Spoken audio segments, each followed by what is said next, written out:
Everyone, Zhang here. Today I'm gonna tell you another story that I read about yesterday. At the moment, I'm recording this video in my family house in Beijing, and things are pretty chill at the moment.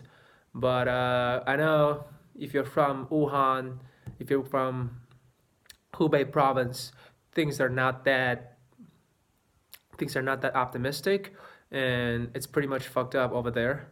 So I'm gonna tell you the story that I read yesterday. It's a travel story.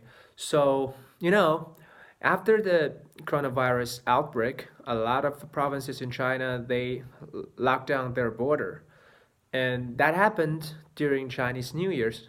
And Chinese New Year is kind of like it's like the holiday season for Chinese people, kind of like Thanksgiving plus Christmas.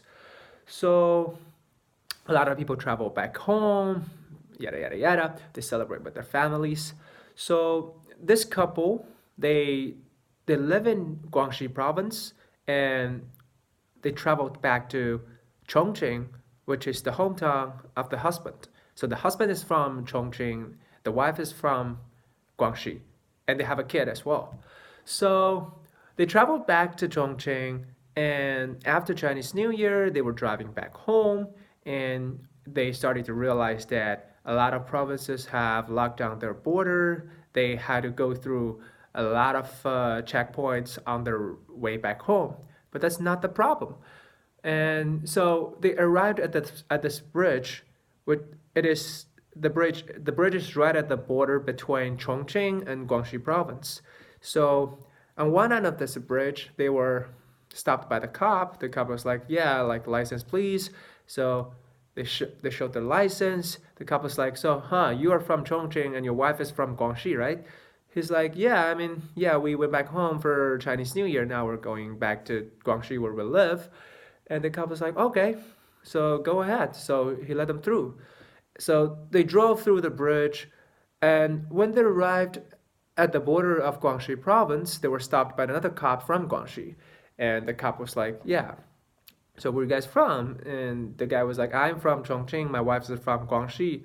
And the cop was like, "Okay, but because of the new rule, I cannot let you in just because you are not a Guangxi resident. You can only go in if you are Guangxi province resident. Your wife can go in and probably your kid, but you cannot go back." So this guy was like, "But I live there, and but what am I gonna do?" The cop was like, "I don't know. That's the rule. Is the rule." So they had to turn back. They tried to go back to Chongqing and to see if they can go through from the other end. So when they arrived at the other end of the bridge, so they were turning back, and they met the cop again. And the cop was like, "Okay, so you are a Chongqing resident, and I can let you through, but not your wife, because your wife is a Guangxi resident, and we can only let the Chongqing resident to go through." The guy was like, "That's ridiculous. Like, I mean, you don't let me in, he doesn't let me in, and so we're stuck on the bridge. What do you want me to do? Do you want me to just set up a camp on the bridge and start my new life on the bridge?" The cop was like, "I don't know, but the rule is the rule, and that's the new rule. I'm just following the order. I don't want to get into trouble." I mean, when I read the story, I was like, "Yeah, that's exactly what is happening in a lot of places in China, because of this new coronavirus outbreak. A lot of local governments um, they started a lot of new policies and new regulations, but they want to satisfy their superiors, but they don't really consider how people would react. And it's some of them are really ridiculous. They're stupid, and this is one of the examples that I feel it's a good example that I wanted to share it with you guys.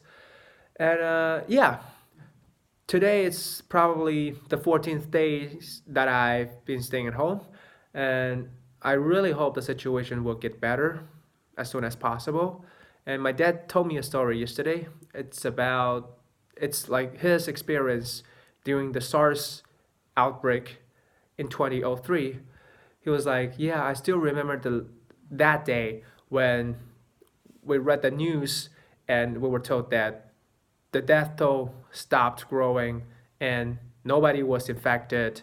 So they had a double zero. So that being said, the SARS epidemic was controlled fully.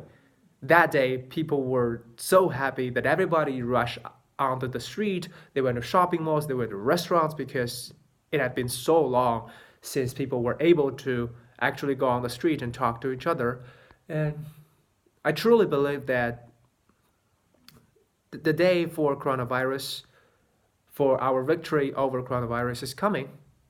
We got to be optimistic, and we hope things will work out themselves. Peace out. This is Neil Zhang. I'll keep you guys posted, and thanks for tuning in for my channel.